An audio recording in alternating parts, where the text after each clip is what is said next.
sirène. Il était une fois un garçon de la montagne, plus connu comme Jibarito, qui était très sage et ingénieux. Sa famille était pauvre et pour ça, il devait travailler à l'agriculture avec son père dès qu'il était petit. Il connaissait la forêt autour de son humble maison sur le bout du doigt. Mais il y avait une partie de la forêt juste à côté de la rivière où son père lui interdisait d'entrer. Le garçon demandait à son père « Pourquoi je ne peux pas y aller ?» Et son père lui répondait « Parce que les apparences sont trompeuses. » Logiquement, sa réponse seulement augmentait la curiosité du garçon. Un jour, son père est tombé malade. Et comme il ne pouvait pas s'offrir le caprice de ne pas travailler, le garçon a dû aller seul au travail. Il essayait de faire ses devoirs, mais ne pouvait pas se concentrer parce qu'il pensait au lieu mystérieux de la forêt. Soudain, une belle petite fée apparut et lui a dit « Salut, mon ami. Je vois que tu travailles beaucoup tous les jours.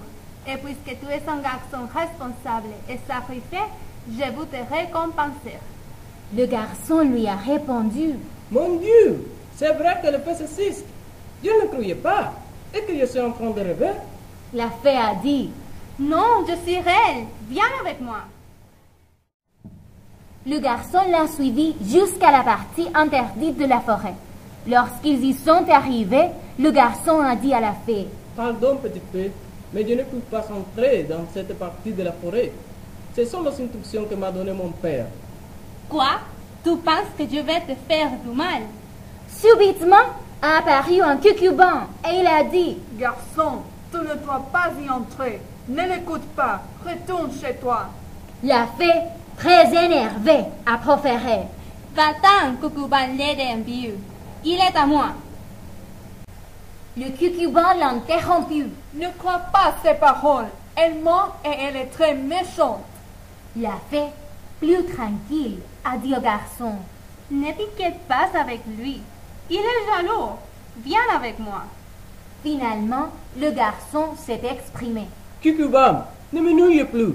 Laisse-moi. » Et il a suivi la fée, en ignorant les avertissements du cucuban.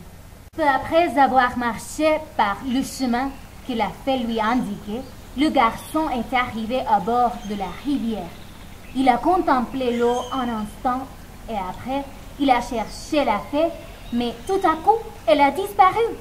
Dans ce moment-là, il a écouté un doux rire et quelqu'un qui barbotait dans l'eau. Quand il a regardé, il ne pouvait pas croire ses yeux. Il y avait une belle sirène en train de nager dans l'eau. Elle s'est approchée du garçon et avec un air espiègle a commencé à le mouiller. Elle avait les yeux grands et bleus comme le ciel, les cheveux dorés, longs et ondulés comme la mer, la peau blanche et délicate comme les brouillards, les lèvres rouges et grosses comme des fraises, et la taille petite comme un papillon. Sa queue, longue, verte, écaillée et flexible, faisait des mouvements agiles et experts. Mais son don le plus beau était sa voix, mélodieuse, charmante et tendre.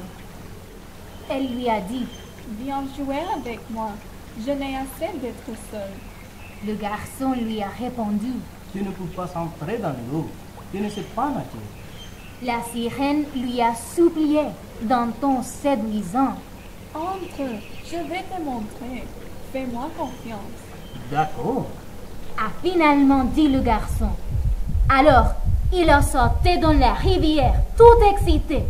Et aussitôt qu'il est entré dans l'eau, la belle sirène l'a mangé, heureuse et satisfaite. Alors, chers amis, n'oubliez pas que les apparences sont trompeuses.